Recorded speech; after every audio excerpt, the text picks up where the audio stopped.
네, 이어서 우리 하나님의 말씀 보겠습니다. 우리 찾을 말씀은 마태복음 26장 6절에서 16절까지 말씀입니다. 마태복음 26장 6절에서 16절까지 말씀 한 절씩 교독하겠습니다. 예수께서 베다니 나병 환자 시몬의 집에 계실 때에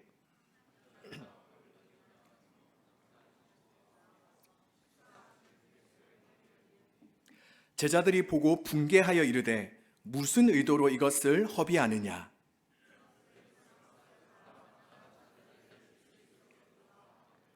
예수께서 아시고 그들에게 이르시되 너희가 어찌하여 이 여자를 괴롭게 하느냐? 그가 내게 좋은 일을 하였느니라.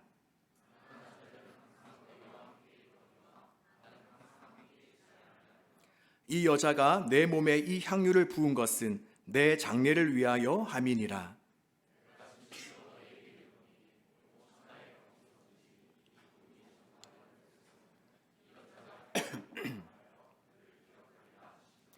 그때 12 중에 하나인 가룟 유다라 하는 자가 대제사장들에게 가서 말하되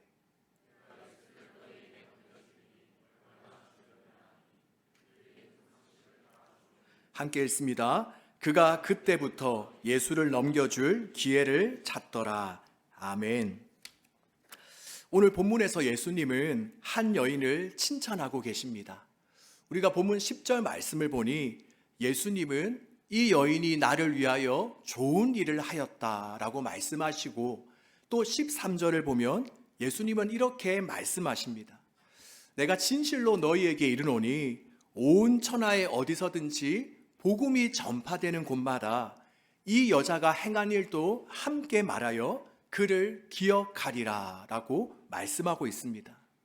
어쩌면 이것은 우리가 주님께 들을 수 있는 최고의 칭찬입니다. 바로 복음이 전파되는 곳마다 우리가 행한 일도 함께 전해질 것이다 라는 이 말보다 더한 칭찬이 어디에 있겠습니까? 아마도 예수님은 이 여인의 행위와 모습을 이 세상 모든 사람들에게 알리고 자랑하고 싶으셨던 것 같습니다. 우리 청년들도 어떻습니까? 우리가 맛있는 식당이나 우리가 카페를 발견하고 나면 어떻게 하죠? 네, 주변 사람들에게 그것을 소개하고 자랑하고 싶어 하지 않습니까? 아마 지금 우리 주님의 마음도 바로 그러하셨던 것 같습니다. 자, 그렇다면 왜 주님께서는 이렇게 이 여인의 모습을 보시고 흡족해 하시며 만족해 하셨을까요? 우리가 본문 7절 말씀에 보면 이 여인이 값비싼 향유를 예수님의 머리 위에 부었다라고 말씀하고 있는데 예수님께서 단지 이러한 행위 때문에 여인을 칭찬하신 것은 아닌 것 같습니다. 물론 이 여인의 행위와 예수님께서 하신 칭찬이 전혀 무관하다고는 볼 수 없지만 바로 예수님께서 이 여인을 칭찬하신 것은 바로 이러한 여인의 행위와 모습 속에 감추어져 있는 바로 예수님을 향한 그녀의 마음과 중심 때문입니다. 왜냐하면 바로 우리 예수님은 우리의 외모를 보시는 것이 아니라 우리의 마음, 우리의 중심을 보시는 분이시기 때문입니다. 그런 의미에서 주님은 오늘 이 시간 우리가 그저 이 시간 이 예배 자리에만 앉아 있다라고 해서 또 보통 많은 사람들이 할 수 없는 많은 헌금을 드렸다고 해서 또 남들보다 조금 일찍 나와 헌신의 자리에 있다고 해서 그 모습만을 보고 주님은 기뻐하시지 않으십니다. 바로 우리 주님은 그러한 우리의 행위와 모습 속에 감추어진 바로 주님을 향한 진실된 우리의 마음과 중심을 보시고 기뻐하시는 것입니다. 자, 그렇다면 과연 이 오늘 본문에 나와 있는 여인의 마음은 어떠하였을까요? 과연 이 여인은 어떤 심정으로 그 향유를 깨트려서 예수님의 머리에 부었겠습니까? 먼저 우리가 이것을 알기 위해서는 당시 문화를 한번 살펴보는 것이 필요할 것 같습니다.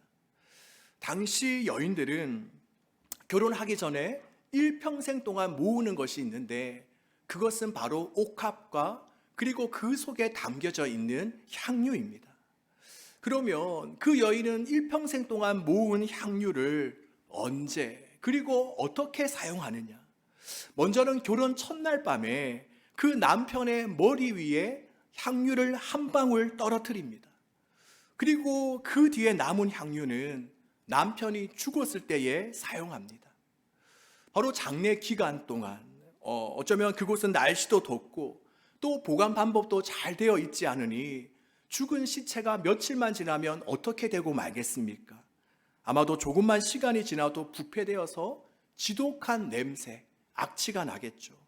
그래서 그 여인은 그것을 막고자 마지막 그 남편의 길을 향기롭게 하고자 여인은 남은 향유를 그 남편의 몸 전체에 바르게 되는 것입니다. 자, 그렇다면 오늘 본문에서 예수님의 머리에 향유를 부은 그 당시 여인의 심정과 마음은 어떠했을까요? 아마도 우리가 추측해 보면 아마도 이 여인은 예수님을 향해서 정말 하나밖에 없는 자신의 남편과 같이 여겼을 것입니다. 정말 예수님을 귀하고 특별하고 존귀하게 여겼을 것입니다. 그러기에 여인은 300데나리온이나 되는 그 향유, 당시 1데나리온은 하루 노동자의 품삯을 이야기합니다. 그러니 무려 300데나리온은 어느 정도의 가치가 있죠? 당시 노동자의 연봉 정도 되는 그런 가치가 있습니다. 바로 이러한 어마어마한 값이 나가는 향유를 그 여인은 바로 예수님을 존귀히 여기고 특별히 여겼기에 여인은 그것을 아까워하지 않고 주님께 부어 드릴 수 있었고 또 그것을 드리고도 정말 기쁜 마음으로 주님 앞에 설 수 있었던 것입니다. 자, 그렇다면 과연 이 여인은 어떻게 이러한 헌신과 섬김을 주님 앞에 드릴 수 있었을까요?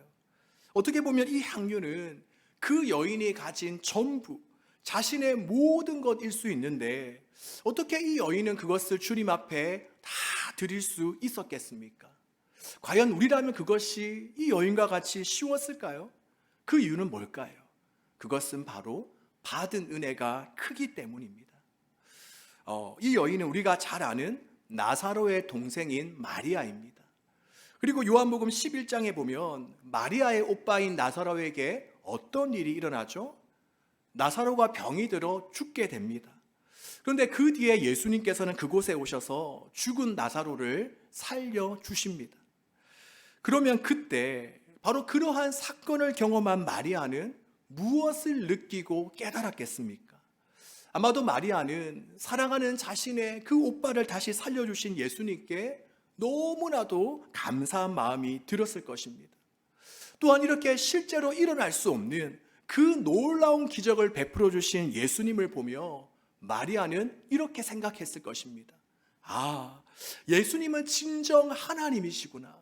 예수님은 진정 우리가 그동안 기다렸던 메시아이구나 라는 그러한 믿음이 더욱 생겨나게 되었을 것입니다. 그러니 마리아는 이러한 예수님께 바로 자신이 가진 전부를 드릴 수 있었고 그리고 그것을 드리고도 전혀 아까운 마음이 생겨나지 않았던 것입니다. 자, 이렇게 우리가 헌신은 언제 할 수 있냐? 바로 내게 남는 시간이 있고 재정적인 여유가 있고 또 섬길 수 있는 건강이 허락되어서 우리가 헌신할 수 있는 것이 아니라 바로 이처럼 헌신은 우리가 주님께 받은 은혜가 클 때에 바로 주님을 향한 그 사랑의 마음이 클 때에 이루어지는 것입니다. 그러니 어쩌면 나중에 취업하고 나면 나중에 급한 시험이 끝나고 나면 제가 헌신하겠습니다. 제가 취업하여 돈을 많이 벌면 그때 주님께 헌금하겠습니다라는 것은 어쩌면 우리의 핑계일 수 있습니다. 바로 주님에 대한 사랑과 그 받은 은혜가 너무나도 미약하고 빈약하기에 우리는 주님을 향한 헌신을 자꾸만 뒤로 미루게 되는 것입니다. 여러분, 내가 몇 년 동안을 정말 간절히 쫓아다니며 짝사랑한 이성이 있는데 그 이성이 나보고 사귀자고 하면 지금은 내가 시간이 없고 바쁘니까 나중에 내가 여유가 생기면 그때 사귀자라고 말할 사람이 있을까요? 뭐 한 명 정도 있을 수도 있겠죠. 네. 또 지금 내게 가진 것이 별로 없다고 그저 좋아하는 상대방에게 받기만 하는 그런 사람이 있겠습니까? 물론 한 명 정도는 있을 수 있을 것 같아요. 자, 아마도 우리는 무슨 수를 써서라도 아무리 바빠도 우리가 시간을 내어서 데이트를 하고 또 상대방을 위해, 내가 정말 사랑하는 그녀를 위해, 또 그 남자를 위해 내가 가진 모든 것을 다 주려고 하지 않겠습니까? 자, 저도 그동안 교회에서 목회를 하면 이런저런 분들을 비교적 많이 보게 되었습니다. 그런데 헌신은 바로 교회에서 가장 부자인 분, 가장 시간이 많은 분이 헌신하는 것이 아니라 시간이 없어도, 가진 것이 없어도 대부분이 주님을 가장 많이 사랑하는 분, 주님께 받은 은혜가 큰 분들이 바로 헌신을 하게 되더라고요. 자, 그렇다면 지금 우리는 주님에 대해 어떤 마음을 가지고 있습니까? 지금 저와 여러분은 내가 주님께 받은 은혜가 크다라고 생각하십니까? 아니면 별로 없다라고 우리는 여기고 있습니까? 우리가 곰곰이 생각해 보면 우리가 남들보다 뭐를 많이 받아 누려야지만, 또 뭔가 거창하고 압도적인 일이 우리에게 생겨나야지만 우리가 남들보다 하나님께 많은 은혜를 받은 것이 아닙니다. 바로 이 세상 천지 만물을 지으신 하나님께서, 또한 십자가에서 죽으시고 부활하신 그 예수님께서 이 세상 가장 작고 작은, 정말 먼지와도 같은, 정과도 같은 나를, 또 죄로 얼룩진 나를 사랑해 주시는 이것이야말로 그 무엇과도 비교할 수 없는 하나님의 크신 은혜요, 감사의 제목인 것입니다. 여러분, 아멘이십니까? 여러분, 주님이 우리를 얼마나 사랑하십니까? 어제 제자훈련 우리 받는 청년들과도 나누었는데, 우리가 그 교재에 보면 주님은 주님의 사랑을 크게 세 가지로 우리에게 표현해 주셨습니다. 먼저는 뭐냐? 무한하신 하나님이 유한한 인간의 몸을 입고 이 땅에 오셨습니다. 하나님께서 성육신하여 우리 가운데 임재하신 것, 이것이 정말 놀라운 주님의 사랑이죠. 또 두 번째는 뭐냐? 그 하나님이 아무런 죄가 없음에도 불구하고 바로 우리의 모든 죄를 다 짊어지시고 우리를 대신하여 십자가에서 벌을 받으셨다라는 것입니다. 또한 마지막 세 번째는 뭐냐? 바로 부활 승천하신 하나님께서 이 세상 가장 더럽고 누추한 바로 우리의 마음속에 들어오셔서 영원토록 우리와 함께해 주신다는 것입니다. 어떻습니까, 여러분? 이 세 가지 주님의 모습이 정말 우리에게 주님의 사랑의 표현으로, 은혜로 다가오고 있습니까? 우리가 창세기에 보면 야곱이라는 사람이 나옵니다. 그는 형 에서를 피해서 삼촌 라반의 집으로 도망을 가고 있는데, 그는 한 광야에서 돌을 베개 삼아 잠을 청합니다. 그리고 그때 에서는 그곳에서 하나님을 만나 한 가지 은혜를 깨닫게 됩니다. 그것은 뭐냐? 지금까지 자신은 이렇게 도망쳐 오면서 아무도 자기 곁에 없다라고 생각했는데, 하나님께서 이 시간 나와 함께 하셨구나. 그동안 내가 알지 못했지만 하나님께서 나를 지켜주시고 보호해 주셨구나 하는 그러한 은혜를 깨닫게 된 것입니다. 여러분, 바라기는 오늘 우리에게도 야곱과 같이 나를 향한 하나님의 은혜와 사랑이 깨달아지는 이 시간이 되어지기를 원합니다. 주님의 은혜와 사랑에 대해 믿음의 눈이 활짝 열리는 이 시간이 되어지기를 바랍니다. 우리는 하나님의 은혜와 사랑을 매일매일 받으며 살아가다 보니, 또한 하나님의 기적이 날마다 일상이라고 하는 이름으로 매일 반복되다 보니 우리는 하나님의 은혜로 인식하지 못할 때가 정말 많습니다. 그런데 우리가 돌아보면 모든 것이 다 하나님의 은혜이고 사랑이죠. 그래서 오늘 우리가 이 부활주일을 통해 주님께 받은 은혜가 무엇인가를 우리가 하나하나 우리가 한번 세어감으로 말미암아 이 부활주일에 더 큰 영광과 사랑을 주님께 올려드리는 저와 여러분 되시기를 주님의 이름으로 축복합니다. 자, 그리고 계속해서 본문을 보면 이번에는 마리아와 정반대의 반응을 보이는 사람들이 나오게 됩니다. 자, 그들이 누구이죠? 바로 예수님의 제자들입니다. 예수님의 제자들은 예수님께 향유를 부어드리는 여인을 향해서 어떤 반응을 보이고 있습니까? 바로 8절 말씀을 보니 그들은 여인을 향해 분개하며 큰 소리로 따져 묻습니다. 아니, 당신은 무슨 의도로 이것을 허비하느뇨? 이 무슨 낭비인가? 하며 여인을 비난하고 있습니다. 이것은 바로 은혜 받지 못한 사람들의 전형적인 모습입니다. 그들은 예수님과 3년 동안 동고동락하며 주님과 함께 했지만 정작 주님에 대한 은혜가 그들 마음에 메말라 있었기 때문에 그 비싼 향유를 주님께 부어드리는 그 여인의 헌신, 그 마음을 도저히 이해할 수가 없었던 것입니다. 오히려 그들은 그것을 낭비요, 사치요, 허비로만 여겼던 것입니다. 바로 이와 같은 일은 실제로 미국에서도 일어나기도 했습니다. 1956년 미국 사회를 발칵 뒤집는 사건이 하나 있었습니다.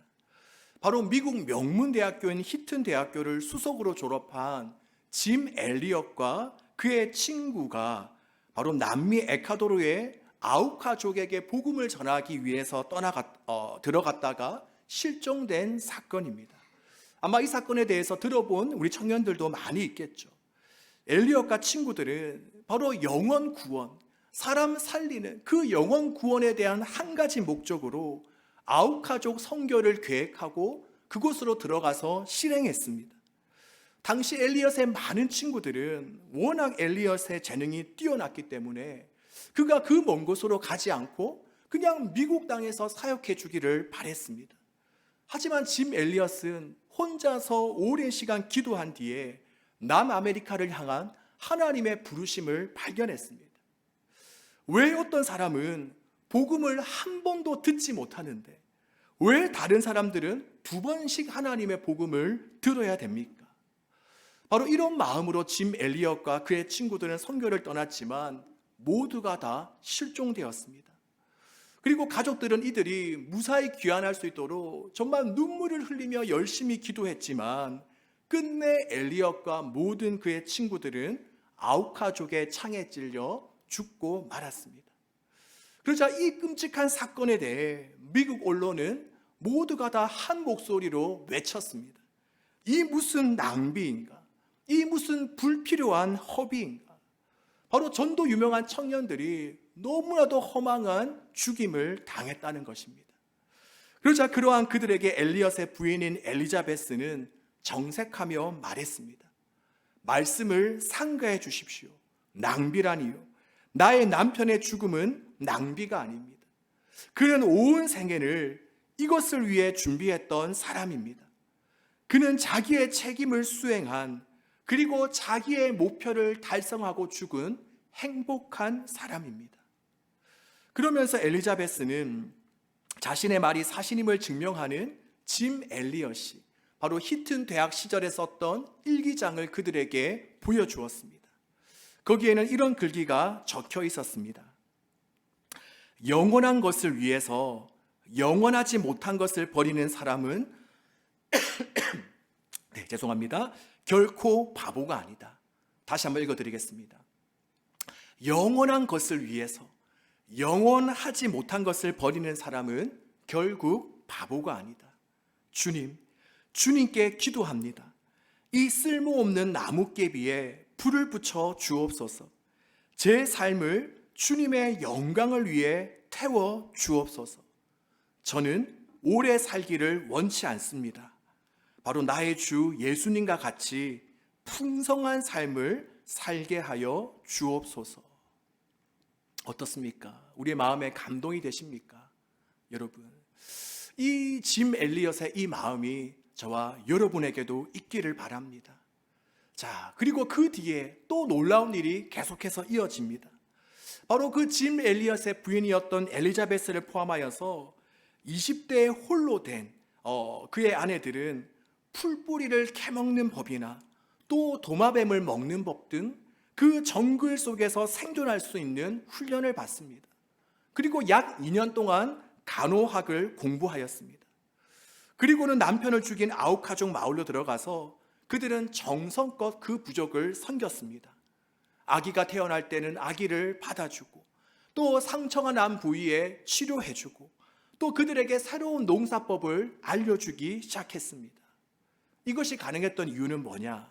바로 아우카 부족은 남자는 죽여도 여자는 죽이지 않았기 때문입니다. 그러자 어느 날 아우카 부족 추장이 엘리자베스에게 묻습니다. 아니, 당신은 도대체 누구이고 왜 우리를 위해 이러한 수고를 하십니까? 그러자 엘리자베스는 대답합니다.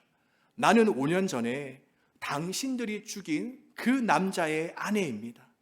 그러나 하나님의 사랑 때문에 여기에 오게 되었습니다.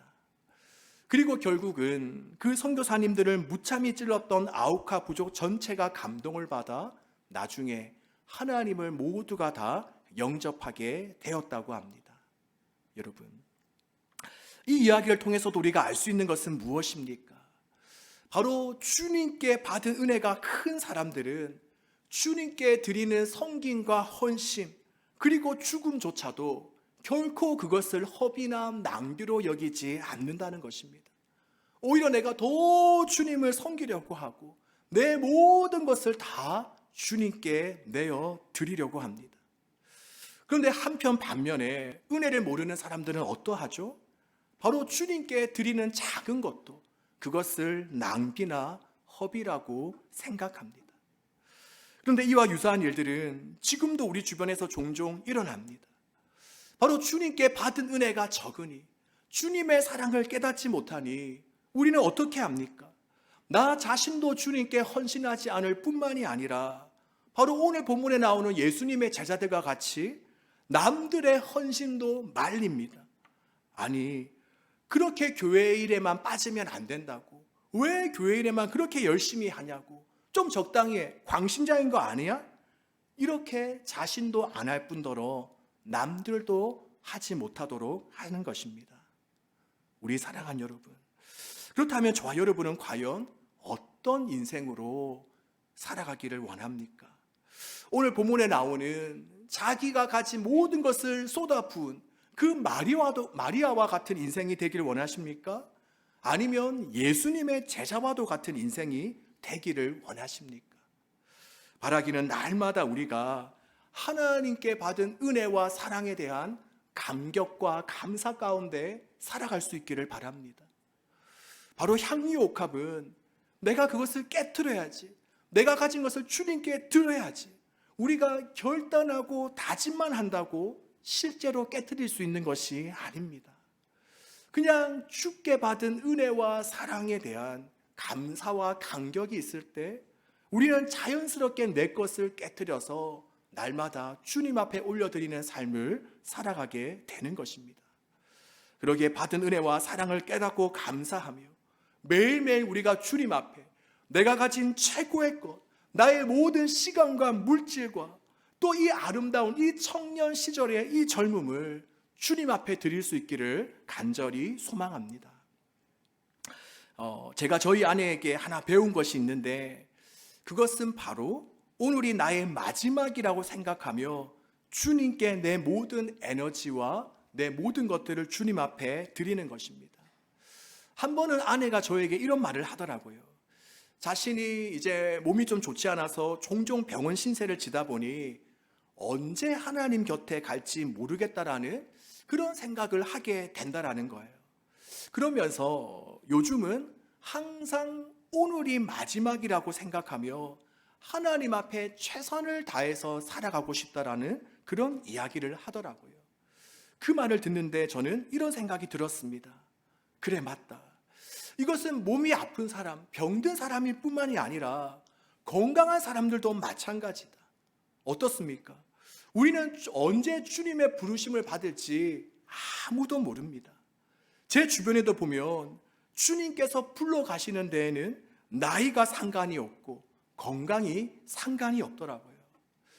안타깝게도 최근 몇 년 동안만 해도 제가 예전에 가르쳤던 저의 제자들, 이제 나이가 27, 8, 9살 정도 되는 청년들이 몇 명이나 최근 사이에 하나님의 부르심을 받기도 했습니다. 여러분, 이 말을 제가 하는 것은 여러분을 겁주려고 하거나 협박하려고 하는 것은 아니고 진짜 우리가 언제 주님의 부르심을 받을지 모른다는 것입니다. 아니면 우리가 주님께 가든지 아니면 언제 주님이 우리에게 오실지 우리는 아무도 알 수 없습니다. 그러기에 우리는 하루하루를 진짜 나의 마지막 날 D-Day로 여기면서 우리는 주님 앞에 할 수 있는 최고의 헌신과 최고의 섬김을 주님 앞에 드려야 되는 것입니다. 만약 마리아와 같이 아니하고 우리가 오늘 본문에 나오는 주님의 제자같이 살다가 나중에 주님 앞에 우리가 서게 된다면 얼마나 주님 앞에 우리가 창피하고 부끄럽겠습니까? 또 우리가 이 땅에서 살았던 이 생의 삶이 얼마나 주님 앞에서 후회가 되겠습니까?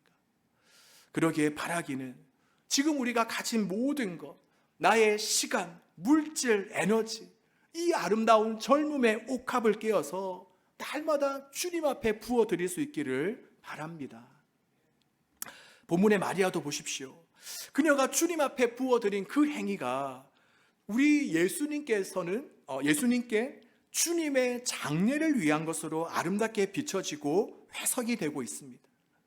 그러기에 우리의 헌신과 섬김이 우리 주님 앞에 어떤 의미로 해석이 되며 또 어떻게 주님의 기억 속에 남을지는 아무도 알 수 없습니다. 그러기에 나도 하지 않으면서 남도 못하게 말리는 인생이 아니라 주님 앞에 모든 것 깨어 드릴 수 있기를 간절히 소망합니다. 자, 그리고 이제 마지막으로 한 부분만 더 살펴보고 설교를 맺도록 하겠습니다. 바로 14절에서 16절까지 말씀인데 바로 이 마리아 향유 사건 이후에 어떤 일이 일어나고 있습니까? 가룟 유다가 대제사장에게 찾아가서 은 30에 예수님을 팔아넘기는 그 사건이 나옵니다. 자, 그렇다면 왜 유다는 이러한 어리석은 짓을 했을까? 물론 성경에 보면 사탄이 예수님을 팔아넘길 생각을 불어넣었기 때문이라고 말씀하기도 하지만 어쩌면 애당초 유다는 주님을 따라다닌 그 동기가 잘못되었기 때문일 것입니다. 아마도 그는 주님의 제자가 되어 주님을 따라다닌 것이 뭔가 이 세상에서 한몫 챙기고 또 내가 어떤 한 자리를 얻기 위한 것일 수도 있습니다. 그런데 이러한 자신의 예상과는 달리 자꾸만 우리 예수님께서는 어떤 말씀을 하시죠? 이제 자신이 죽게 될 것이다. 이제 조금만 있으면 내가 죽게 될 것이다. 이런 이상한 말씀만 하시니까 유다는 예수님에게는 희망이 없구나. 예수님은 내 소원을 이루어 주시는 분이 아니구나 라고 실망하며 그 당시의 권력자인 종교 지도자들을 찾아갔던 것입니다. 그런데 이것은 우리도 마찬가지일 수 있습니다. 지금 우리는 가룟 유다를 생각할 때 아주 나쁜 놈으로 여기고 있습니다. 그런데 우리 역시 바른 동기를 가지고 주님을 따라가지 않으면 얼마든지 우리도 가룟 유다와 똑같은 행동을 할 수 있습니다. 바로 내가 필요할 때만 주님을 찾다가 그 필요가 없어지면 언제든지 주님을 떠날 수 있습니다. 또한 주님이 나에게 유익이 된다고 생각할 때는 주님을 찾다가 또 다른 사람이 더 나에게 유익이 된다고 생각하면 과감하게 주님을 떠나 그 사람에게 가게 되죠. 그러기에 우리는 날마다 우리가 주님 곁에 머무르는 이유를 물어야 됩니다. 지금 나는 왜 예수님을 믿지? 지금 나는 왜 예수님의 제자가 되려고 하는 거지? 나의 출세와 유익을 위해서인가? 아니면 예수님만이 정말 나의 생명, 나의 진리, 나의 소망, 나의 하나님, 나의 주가 되시기 때문인가? 우리는 매일같이 이러한 질문을 주님 앞에 물으며 우리 자신을 점검해야 하는 것입니다. 그러기에 이 시간을 비롯하여 우리가 이러한 질문을 우리 자신에게 던질 수 있기를 바랍니다.